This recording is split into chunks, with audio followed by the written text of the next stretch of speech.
back from the part of Virginia I was from, real rural, coal mining, you didn't get to experience much in the way of culture.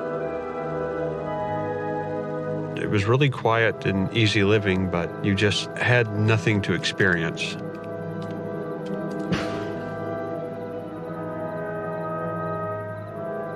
When something like the internet came along, it really changed things and opened things up a lot.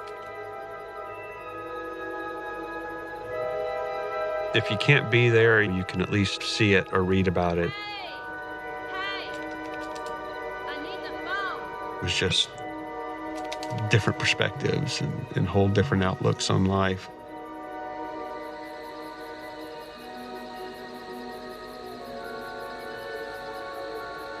Over several years of talking to people online, there was some of them that actually helped me out, told me, why don't you move out this way? There'll be more opportunities for you.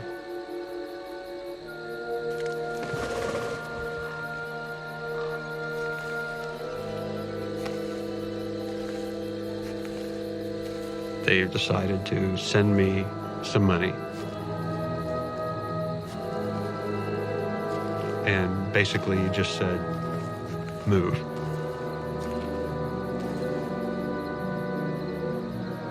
I was elated and at the same time terrified.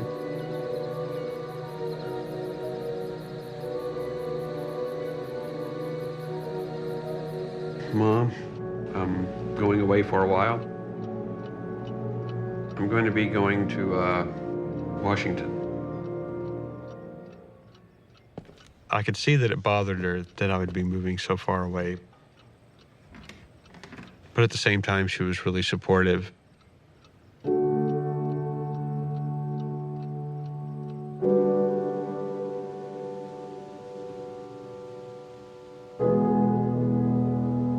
The first call we got was in the afternoon. I remember it clearly. It seemed so strange to get that particular type of call on that day. We don't get a lot of sun here in the Pacific Northwest. So you notice it when it's a nice sunny day. It makes you very happy. And that particular call made me very unhappy.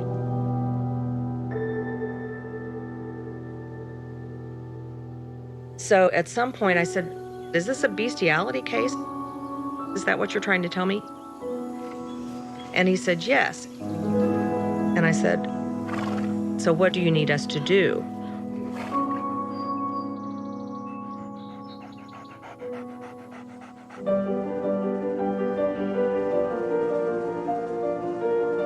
Before I even had the concept of being Zoo, I had a feeling that a traditional family life was something that I would never do.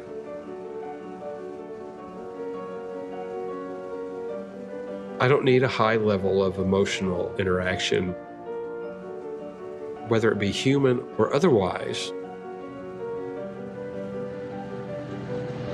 I function fine, I think.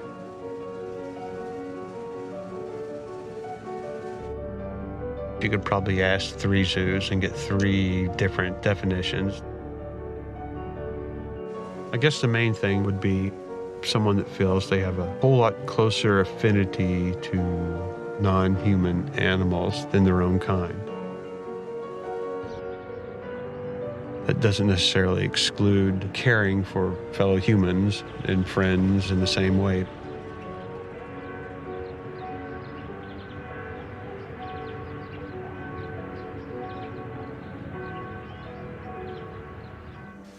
We talked to quite a few people all over the world via the internet.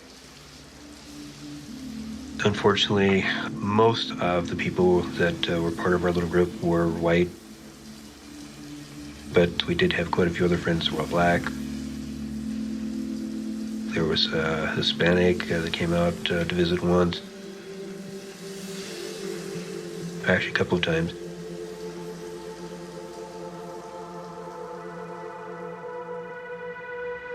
I talked to people out of Poland and Germany and Japan. I even talked to soldiers that are currently in Iraq. This gives them a chance to kind of connect back with the old world that they knew back here. Even if it's the same old world that sent them over there to survive that environment.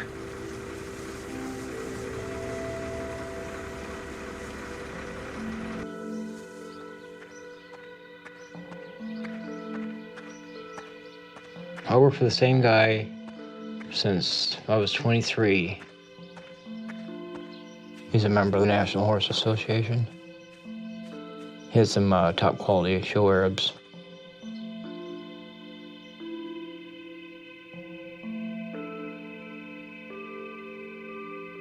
I did the maintenance.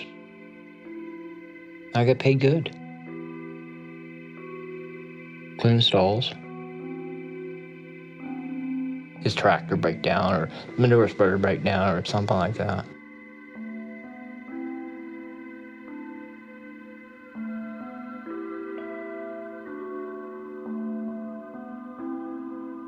He was gone all the time.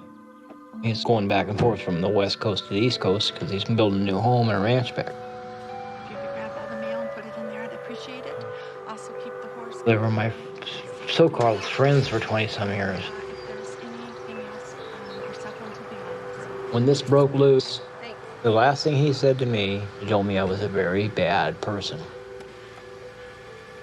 We were friends for all those years, and all of a sudden I'm no good just because I love the horses.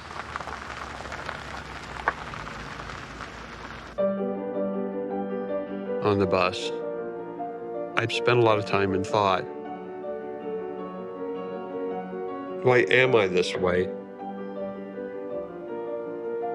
There has to be a purpose. That part I don't know yet.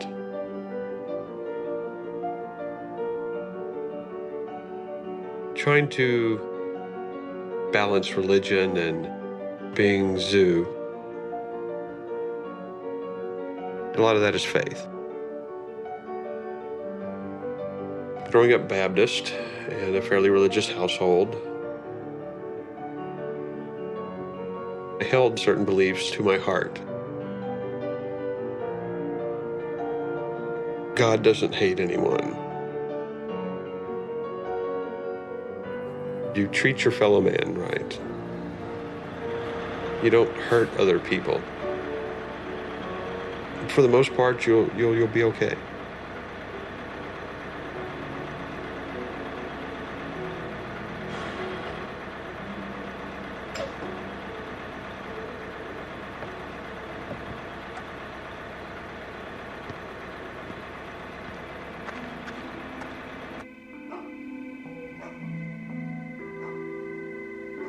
I always treated my animals as part of my family. They ate before I did.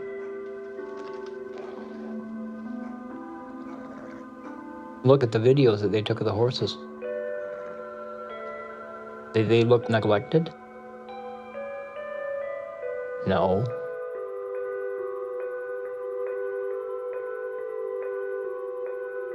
It's the love of animals. That's what zoophilia is. It's just like if you love your wife or your kids. It's the same thing. I took better care of my animals than I ever did care of myself. Look at me. Here I am going to be 53.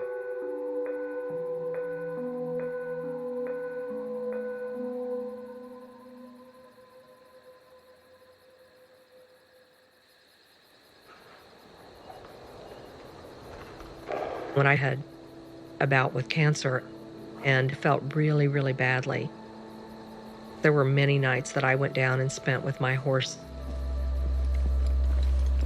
It's just a very comforting feeling. They do this little soft, blowy thing, and they know that you're there. And the time passes so fast. The night is over before you know it. I could go down there and just hang on her She was my strength. She was my legs. She was my heart that wouldn't beat right. And I could just cry and talk and hang out. It was exactly what I needed at the time.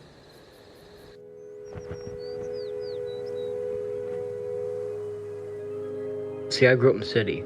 I was a city boy. And I always wanted to be a farmer. Well, the job gave me what I wanted. I started when I was 16, right after my mom died. For some reason, it just happened one day, and I kind of liked it. I didn't even know it was zoophilia until I got on the internet. I've been on the internet since 2002. It's the first time ever. I had AOL to start with.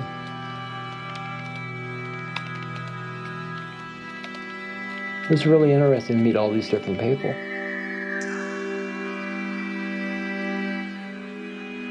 And to this day, they're still friends of mine.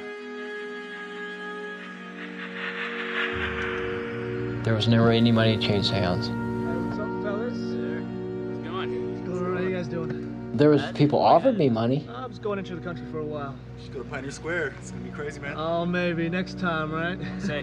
I wouldn't accept money from anybody because then it's prostitution. That's against the law.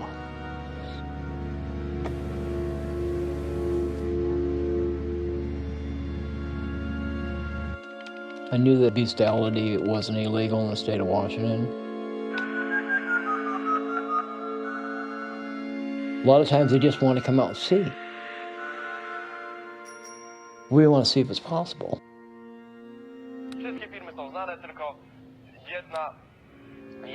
Maybe I just want to grab a horse by his nuts and then feel his balls, how they feel. They're warm.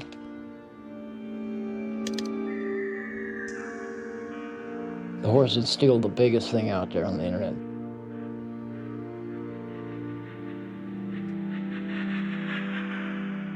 I didn't invite him to my home, and I treat him like any other person that was in my house.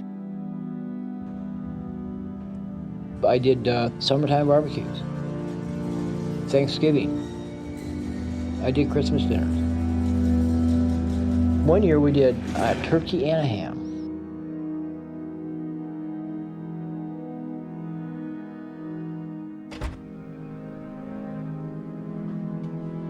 The invite was on a weekend and in the evening.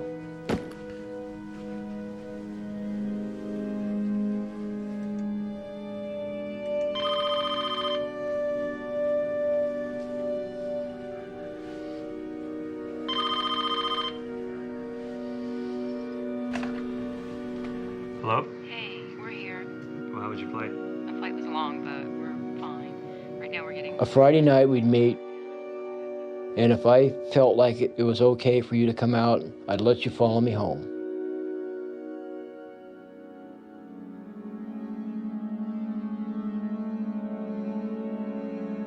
If I felt like there was something about you that I didn't like, I'd say, we'll meet again, and I'd never meet with him again.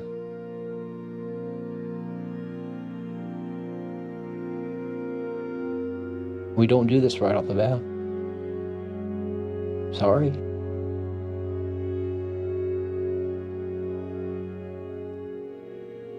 When I met Mr. Hands, we did talk on the phone a little bit. And that's when he lived in Seattle.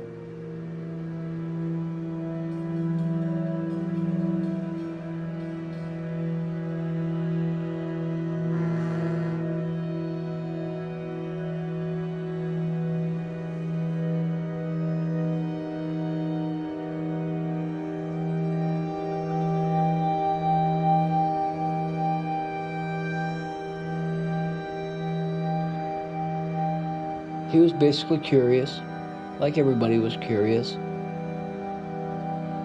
And he had a good personality, so I invited him out. I was just astounded at the beauty. You have that wildness but then you have civilization too. It just kind of meshed together.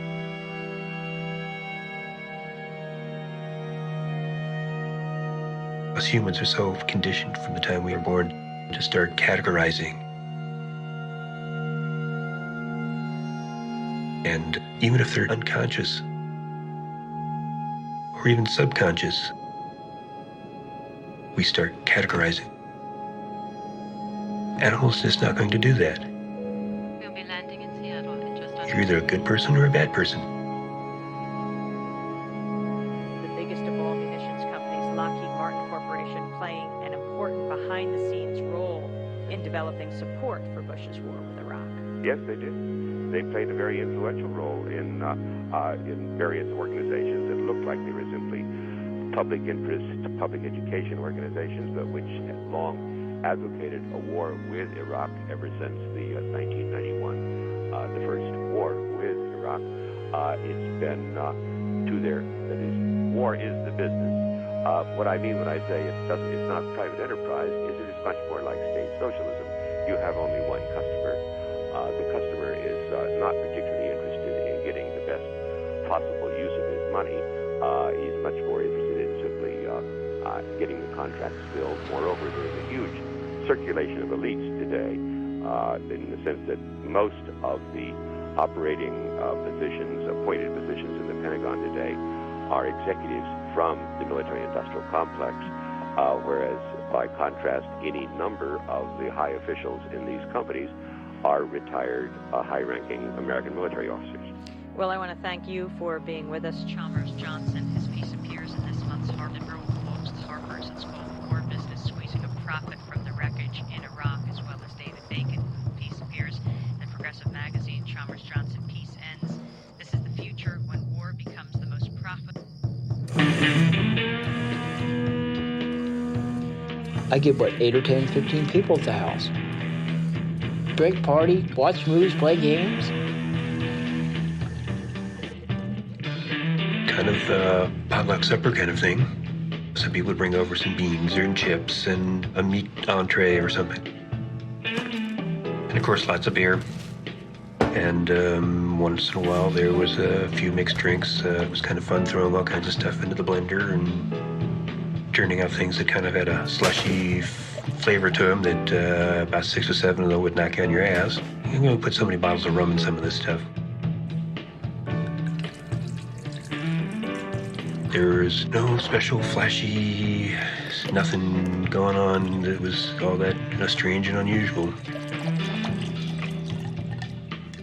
I mean, this goes on hundreds and thousands of places all over the country. Age was never really all that important. As long as you were old enough to drink, you weren't senile and could talk coherently, conversation would always ensue. Do you wear boxers or a thong? Yeah. It was pretty much a classless society of our own little small world. No one had any kind of different statuses and who was this and who was that. There was no alphas and omegas and betas in it running around anywhere. Being able to get away, just let everything hang.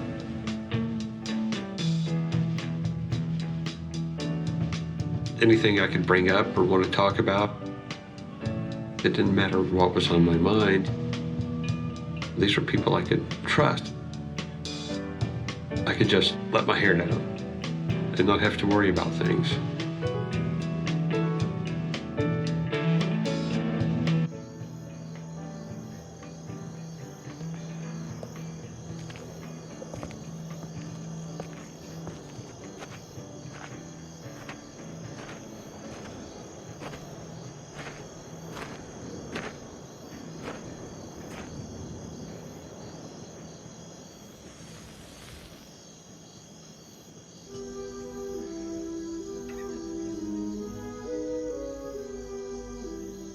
There was things in him that if you really didn't want people to know, he wouldn't tell you. He wouldn't tell you the truth.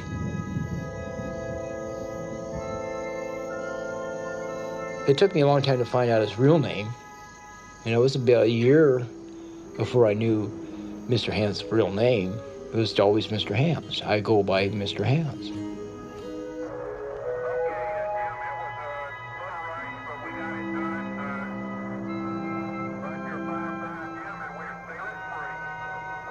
The flag and stuff that they put on the moon, that it looks like it's waving in the breeze. You know that, of course, there's no atmosphere on the moon at all. People would come out, we'd walk out in the barn, and I'd show them my horses, and I'd show my bulls, and they'd ask me different questions about them.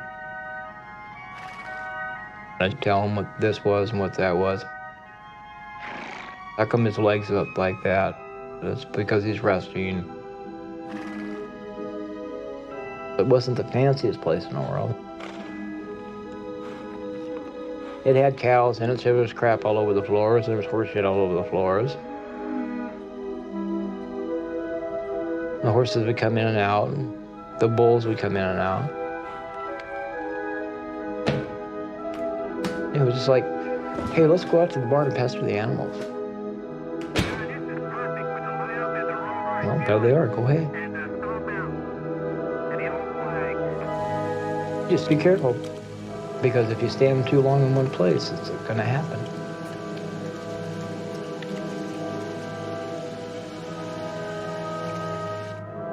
If you just stand there, they'll walk up behind you, put their head on your shoulder, and talk to you.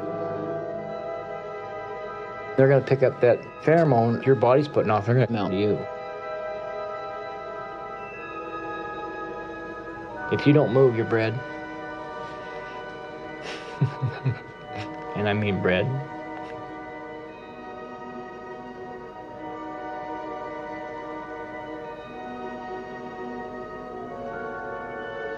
There was times that people come over expecting it, and no, it never happened.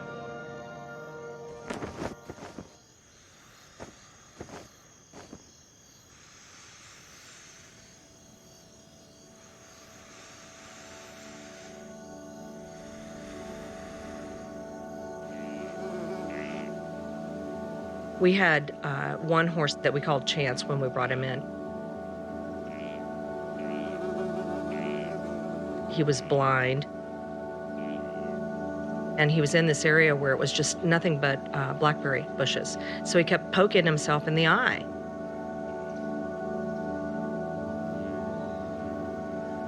We ultimately had to remove both of his eyes because he had re-injured himself so many times trying to forage for food.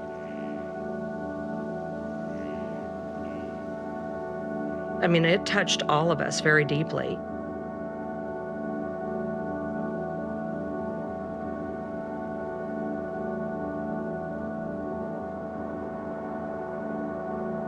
When we took that horse to the veterinary hospital, we were advised to put him down.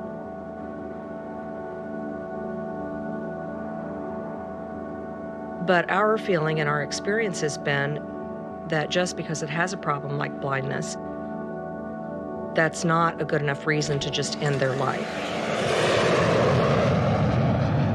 One of the things we found fascinating about the story is that the news media in the Puget Sound would not reveal the name of the victim.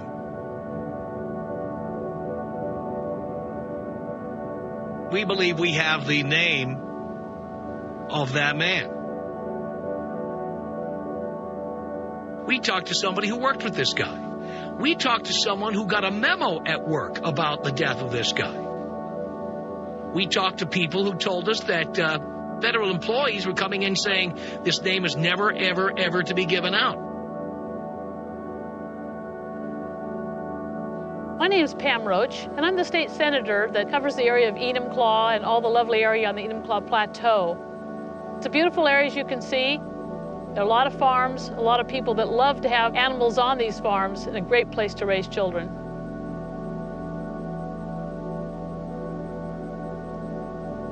I could never believe that an animal would do this on their own. We don't allow adults to abuse children sexually. Children cannot consent.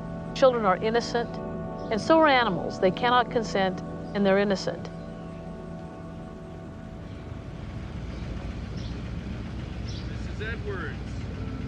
Ready to rescue those horses? It was a nice little town. It's not the big city. You don't have to deal with the hustle, the bustle, and the crime rate. Mostly you see in the paper, somebody's trash can gets knocked over, or the drunk next door neighbor comes over and pissing on their tires. It was not a town that had a whole lot going on in it. It was quiet. There was a couple Chinese food restaurants. There was a Mexican food restaurant we go to quite a bit.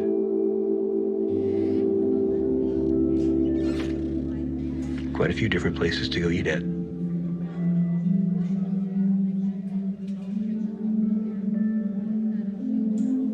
You know, we're not isolated out there. We like the rural setting, but you're not, dropped in the middle of nowhere.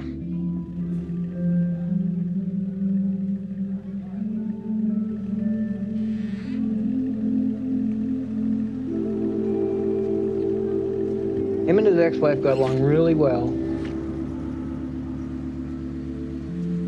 He talked to her on the phone all the time. She seemed like a nice girl. Since the divorce, they got to be best of friends. They were still friends up until the day he died.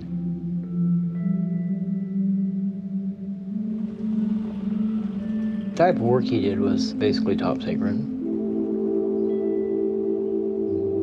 I knew what he did. I knew exactly what he did and how he went about doing it, but it was just something that we discussed that was never to be talked about.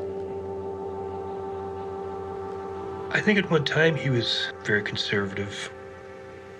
After a while, things started changing. Things started opening up in front of him. He was going, this really doesn't seem right to me. Something about this just is kind of wrong.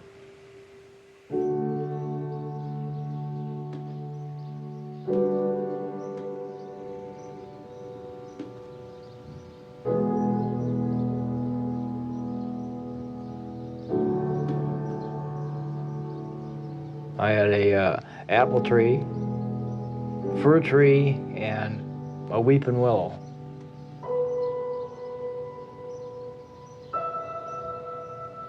And otherwise, it was all open pasture, all open field.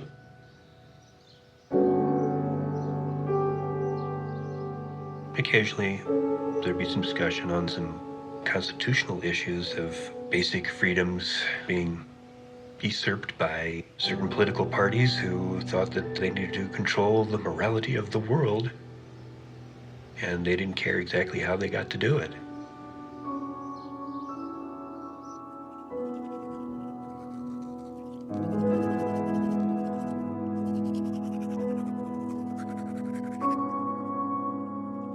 When he come to work, he was all business.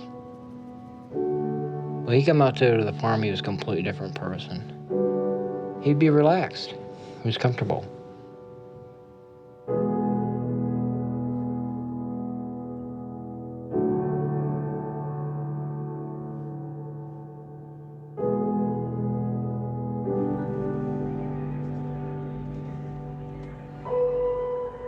They were here during that time for the son to visit his father.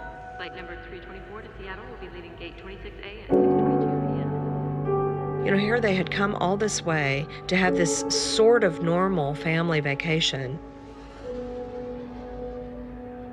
About halfway through their vacation, the death happened.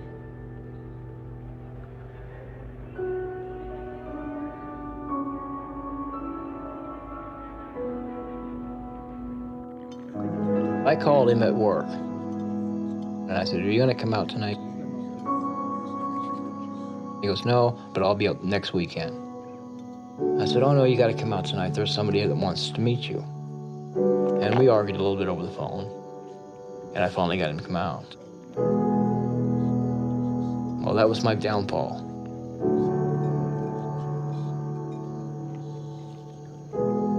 It just irritates me thinking about it. Turn this thing off, please.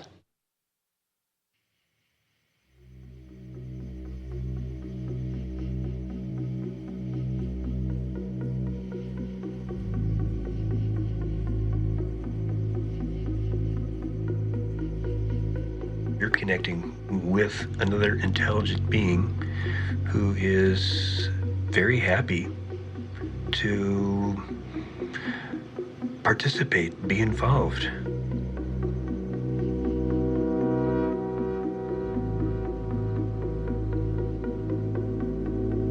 You're not going to be able to ask it about the latest Madonna album. It has no idea what Tolstoy is or Keats.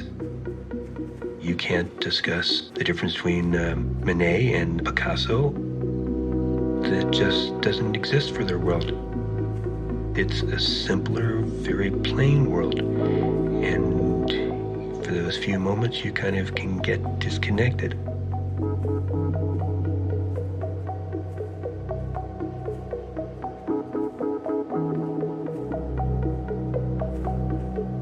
It's a very intense, wonderful kind of feeling.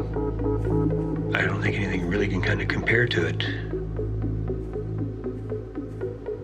There's no pain.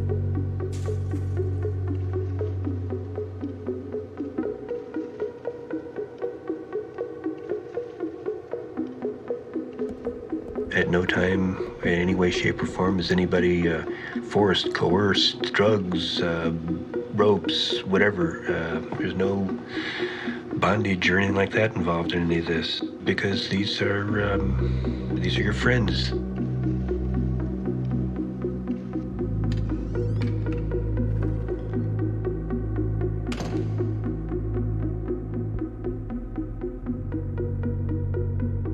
I had submitted a query regarding another role, which I didn't get, and after that, I forgot all about it. And then about 2 months later, I received an email letting me know that the director had saved my pictures that I had submitted and was interested in meeting with me for the role of cop number 1 for a movie. And that's all I knew.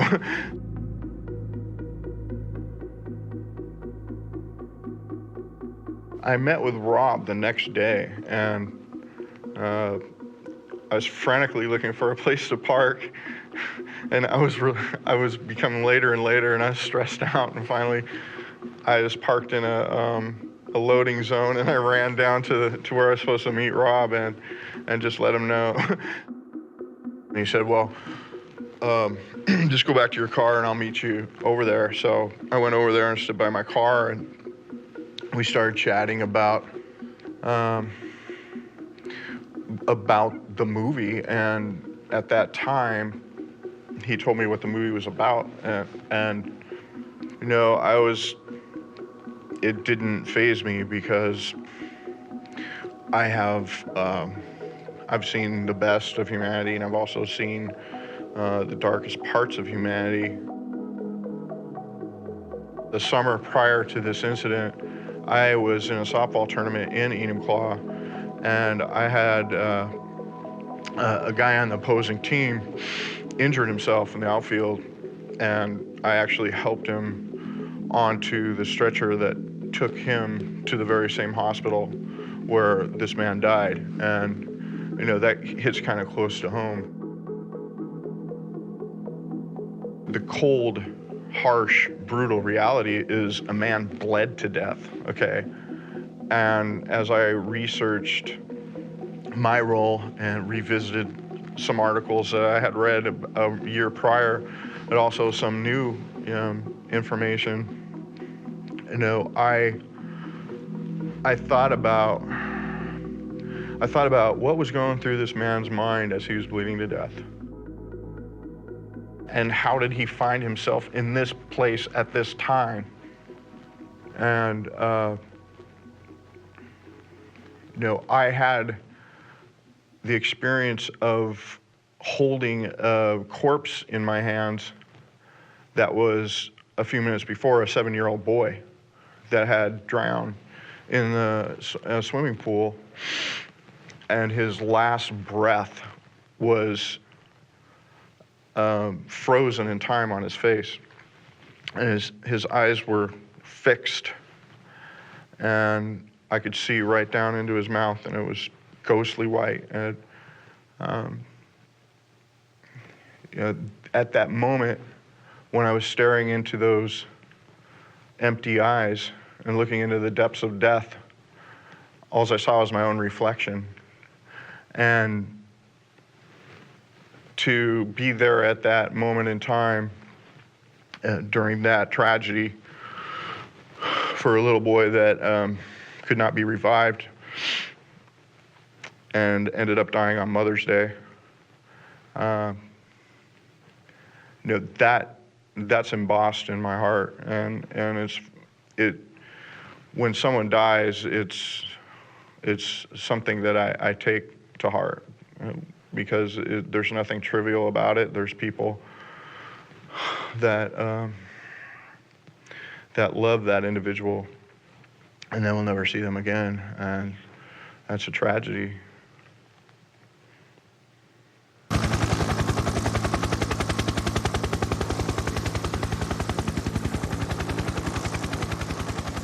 We knew it was going to happen, but we didn't know when.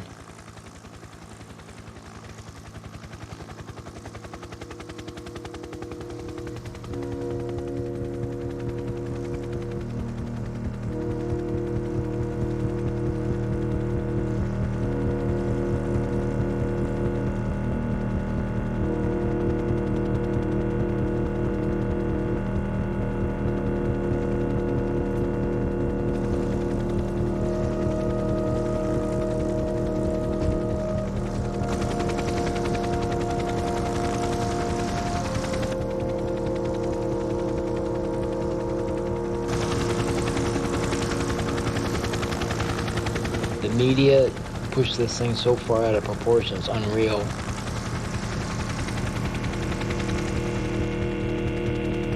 How many places do you know of that actually gets CNN News to come down and fly a helicopter over the property just so they can have some footage for an accidental death?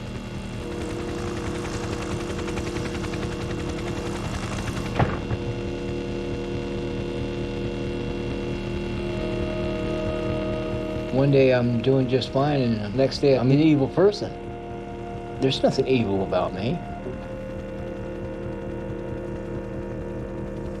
I wasn't breaking the law.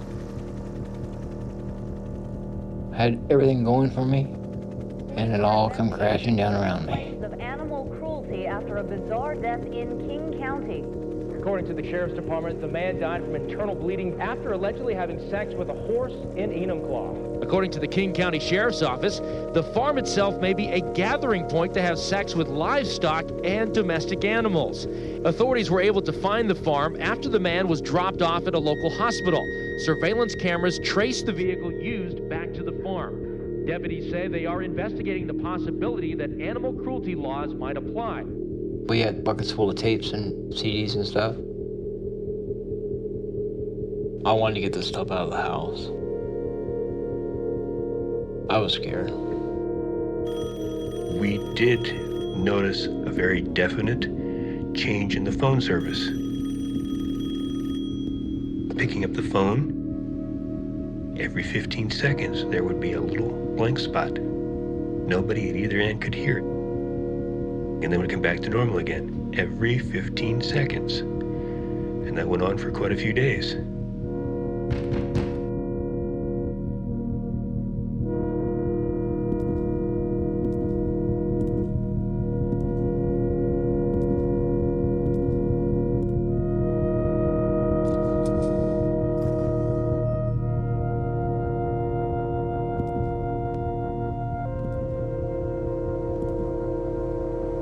We were actually getting tracts, religious tracts. People who were trying to save our souls.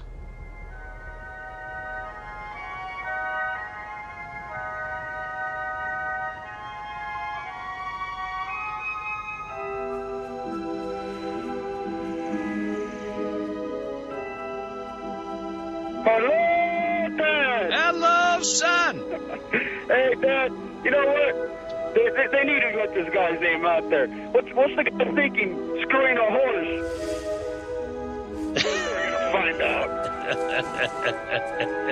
Well, nobody finds out if you live.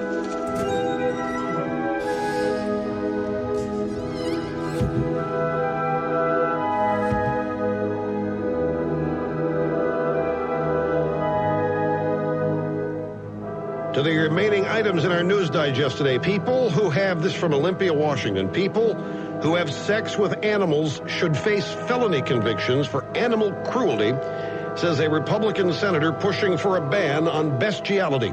These animals don't have the cognitive ability to consent, and that is the case, then we have to be protecting them, said Pam Roach. Really now, I hate to express my naivete about these kinds of things, but no, I don't. Actually, I'm very proud to be naive about these kinds of things. But how do they know the horse didn't consent? How in the world can this happen without consent? We're talking about a human being and a horse. If the horse didn't consent, then none of this would have happened.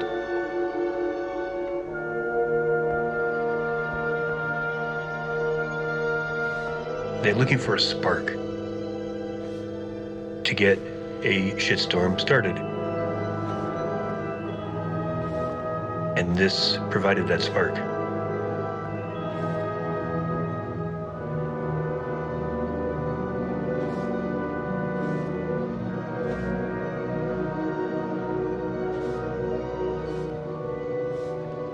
He said, stop right where you're at, put your hands behind you, you're being arrested for homicide. And I said, what? I am? No, I can't tell you anymore. You gotta come with me.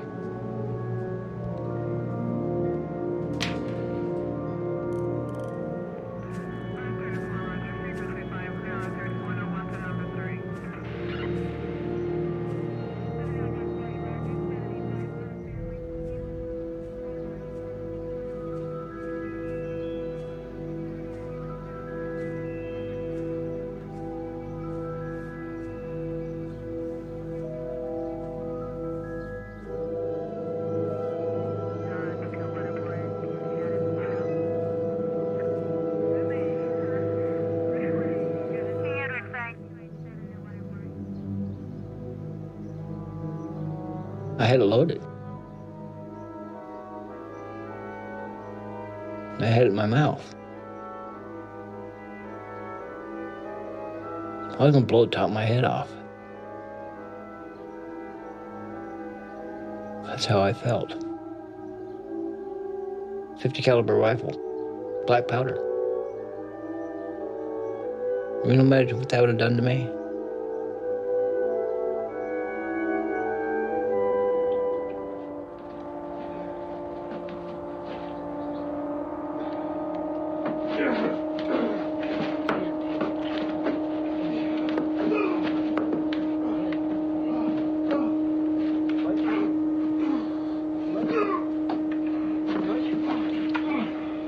They were investigating a homicide that didn't happen.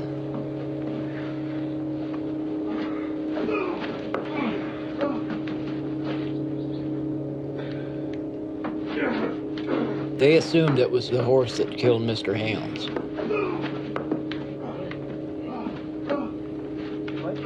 They assumed that.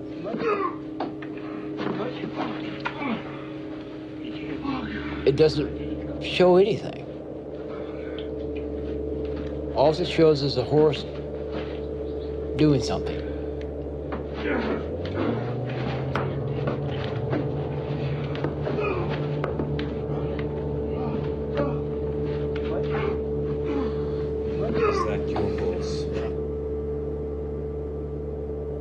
In their mind, they don't care whether it's a filly underneath them or a human.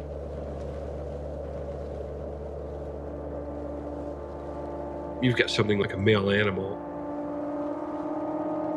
Pretty much our purpose on this earth is to procreate. I don't mean to sound detrimental to males, but we're here to pass the seed along that keeps generations going. So there's always that drive.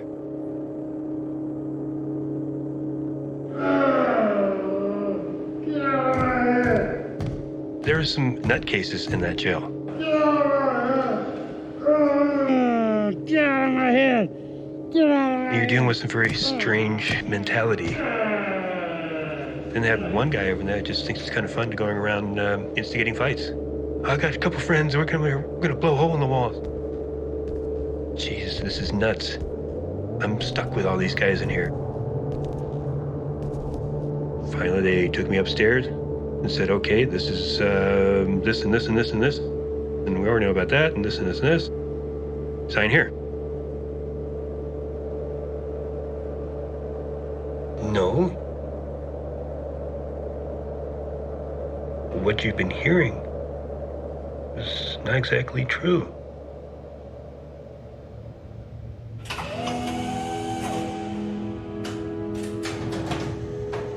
We were basically gone for the weekend. We were not expecting Mr. Hands to make an appearance at all.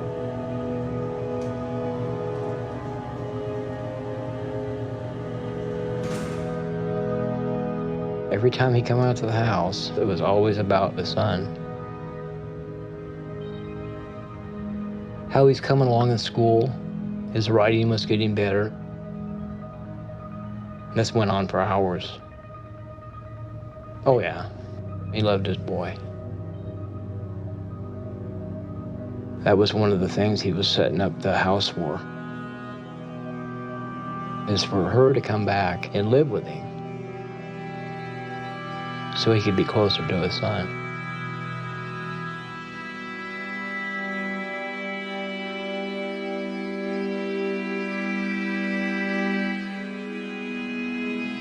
He was losing blood into his abdominal cavity. You can have an injury like that and be bleeding to death internally and not really feel it. I don't know if he really understood that what had happened was something that was killing him.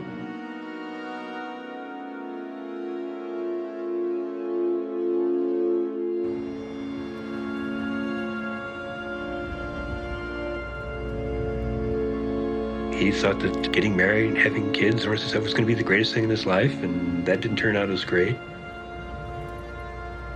Some of the different relationships he's had, just close friends. Others that went further than that.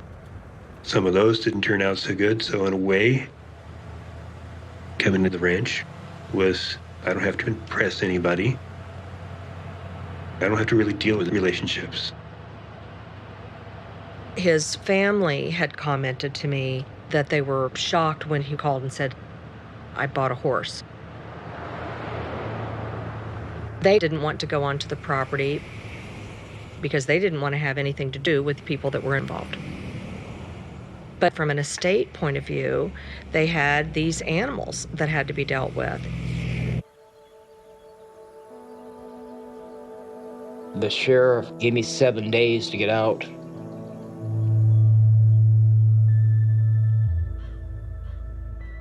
I already gave my minis away.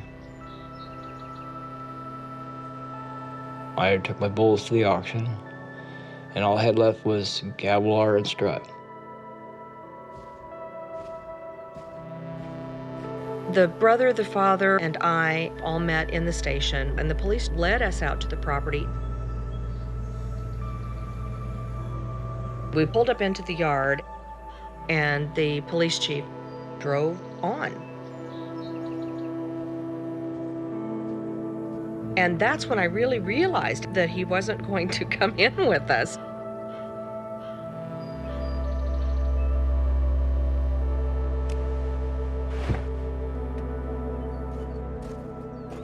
This guy came out, and it was extremely obvious that he was very deeply involved.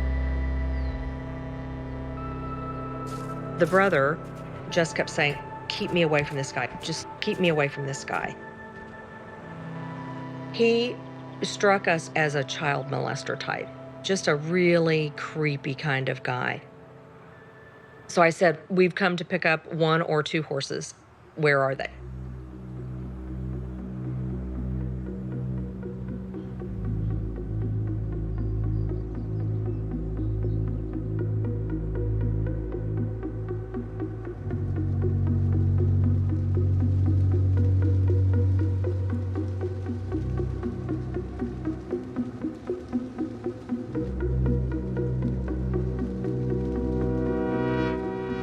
At the time, I thought, I can't think through this right now.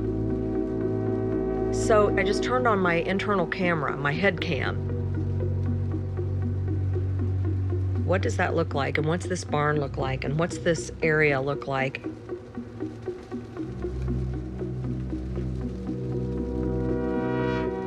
He kept saying, I'm all torn up over this. I'm just all torn up over this. And it was just so not real.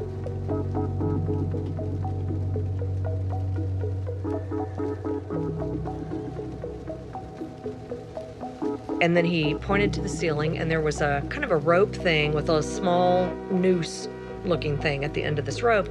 And he said this is where he would work the horse. And I thought, well, what do you mean? Work a horse? That rope is a training tool.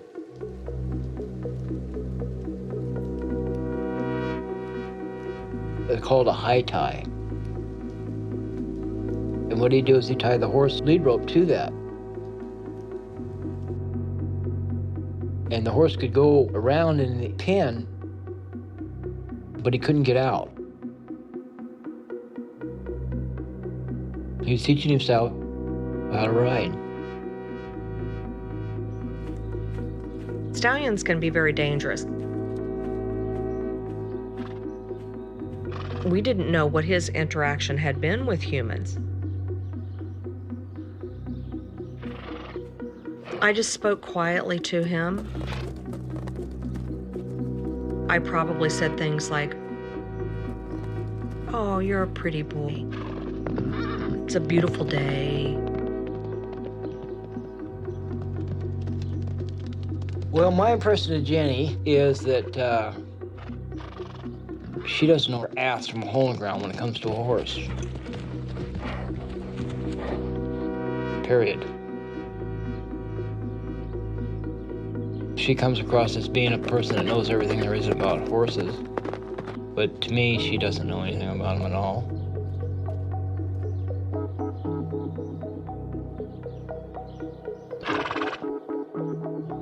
Even her husband doesn't know how to handle a horse.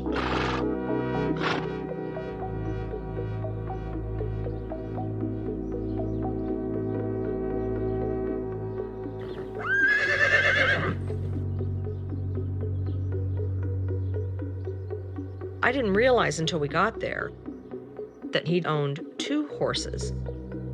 So I started asking questions about the other horse. What's the status of Strut? And he said, well, I own that horse.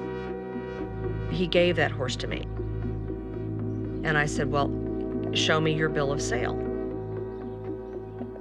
And he goes, well, I don't have that. And I said, well, you need a bill of sale. And then about that time, this guy shows up in a little truck. The person that bought Strut is a friend of mine. And that was a bill of sale and everything was there. I don't think if I didn't have the paperwork, I was gonna let her take that horse. But then a weird thing happened. This little mini came up and got up under and started giving the stallion a blowjob. It was the strangest thing I've ever seen, ever.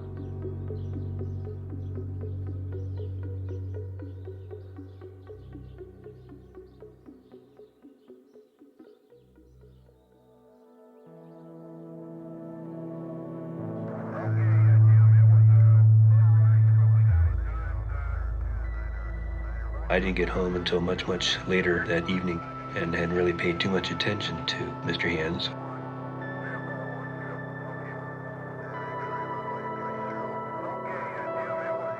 We did acknowledge each other's existence.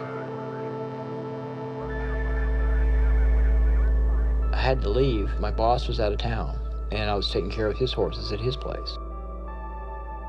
It was around 10, 11 o'clock, and usually I feed them at 8 o'clock.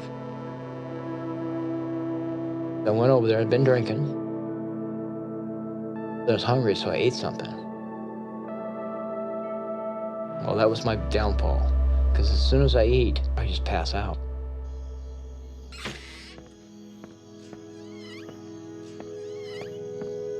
Something bad happened out there. I don't think Mr. Hands knew this particular animal very much. And I don't think the gentleman that was with him was really attuned to that animal as well. It wasn't until around 5:15, 5:20 in the morning that he made the announcement that he needed to go to the hospital right away. If I had just the slightest inclination that something was wrong, he would have ended up in the hospital immediately. He could have been out in the barn with his horse. He could have been out there with my horse. I'm not saying he was. I'm not saying he wasn't. Like I said, I was not there.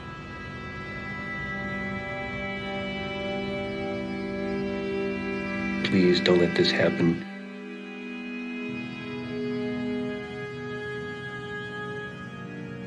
And then I noticed that his lips were changing color.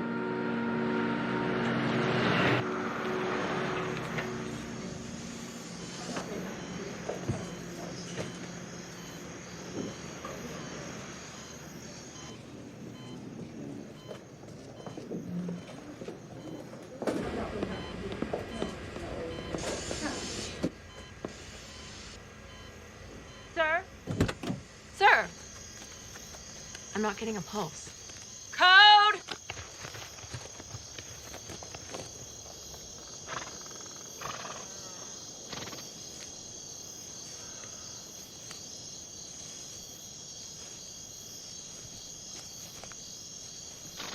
You need to go out in the pasture with a bunch of horses. They're going to come to you. They're going to see who you are. And see what they do to you. I can't think about it anymore. That's what you need to do. In the z direction multiplied by the exponent, the irrational number of the constant k. That was good news. Multiplied by z minus the tangent.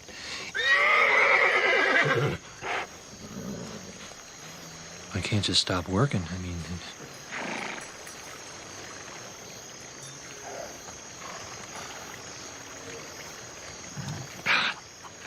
I can't do it. I cannot. The emitting beam is predicted to have elliptical Gaussian pattern diffracted.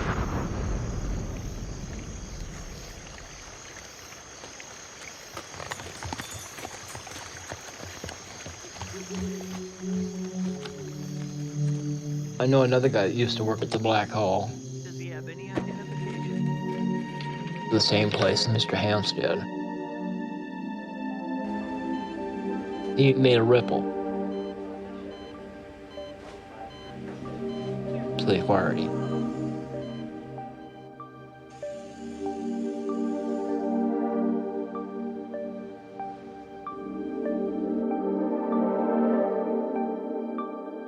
Mr. Hams was building antennas.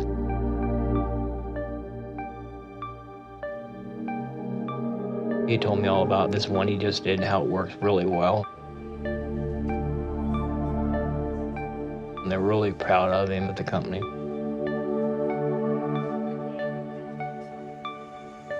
He was liking that. But I think what really he wanted to do was get away from that. He wanted to be a farmer. He wanted to be like me.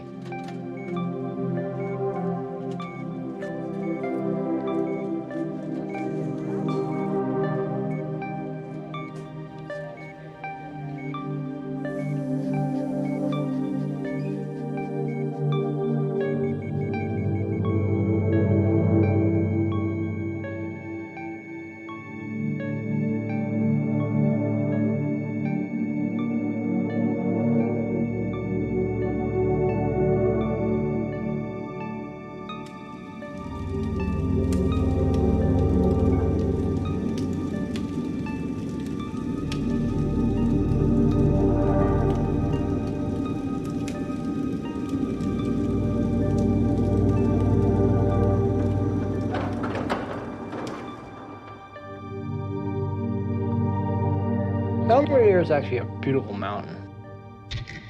There's a picture of a deer head on the side. So the throat and the horns. Once I found it, I couldn't see Mount Rainier for years. All I could see was that deer head. It took me a long time to look around that deer head to see Mount Rainier again. I know he really loved his brother. I think that's why he kept talking about it and talking about it.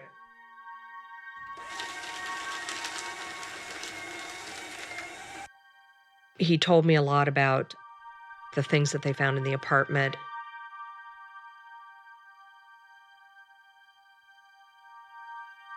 He was really mulling it over in his mind.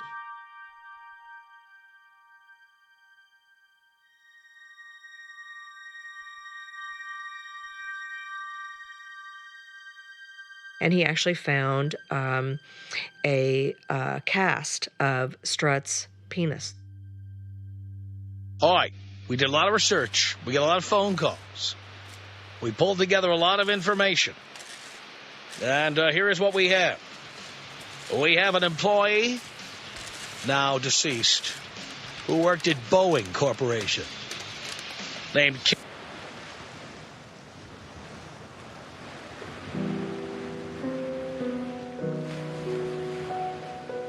There was nothing that they could really screw us down with. Who will just basically defame you into oblivion. Your names will be posted all over the place.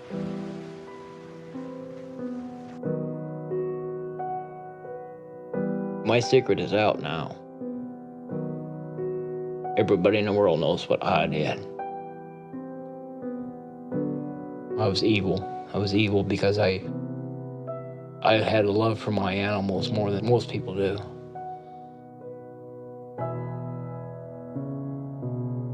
Go away. We don't want anything to do with you. Just get out of our sight.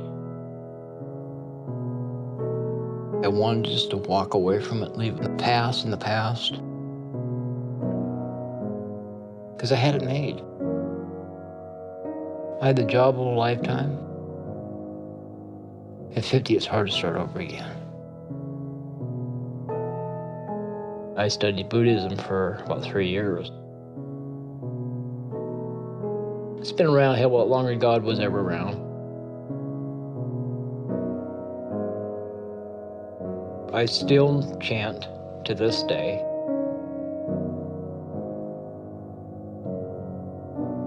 So I got my beads out and my book out. You can wish it away, but you have to concentrate.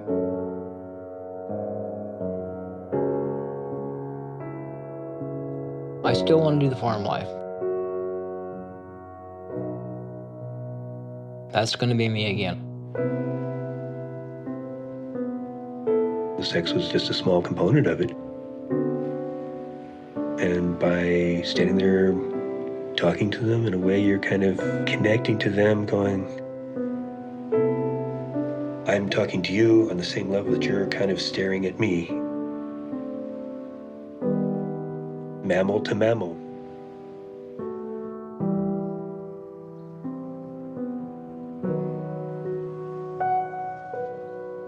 If I sat down and tried to talk to Mr. Hand's family, I'd find that rather difficult to do.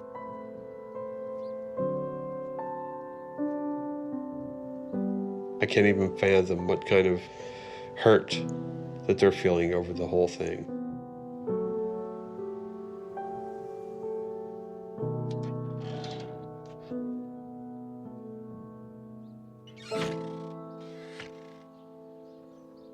I do miss him.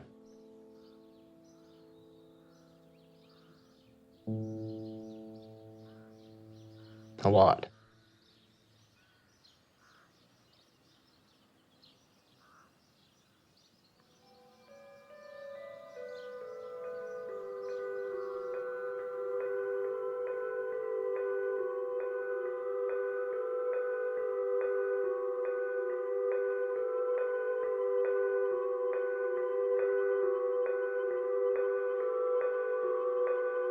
We didn't want anybody showing up here who was part of that circle, who would want to adopt him.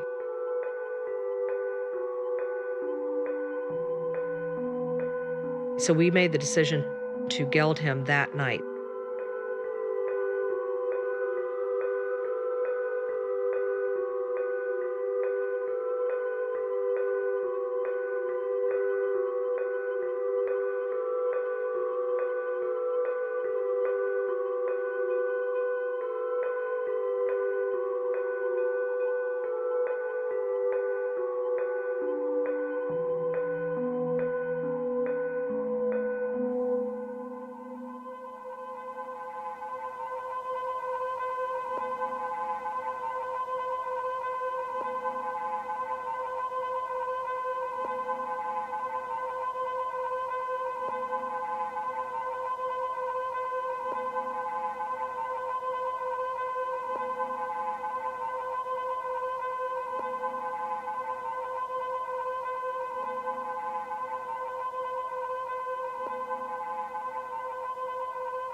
I was trying to understand about this whole issue. So I started doing some research. In some of the things I read, I came across the term zoophilia.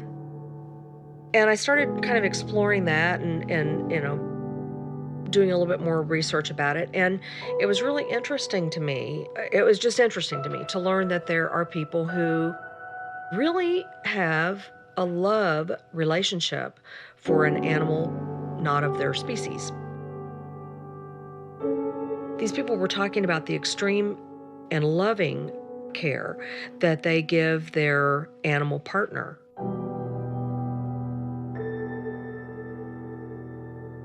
I don't yet quite know how I feel about that.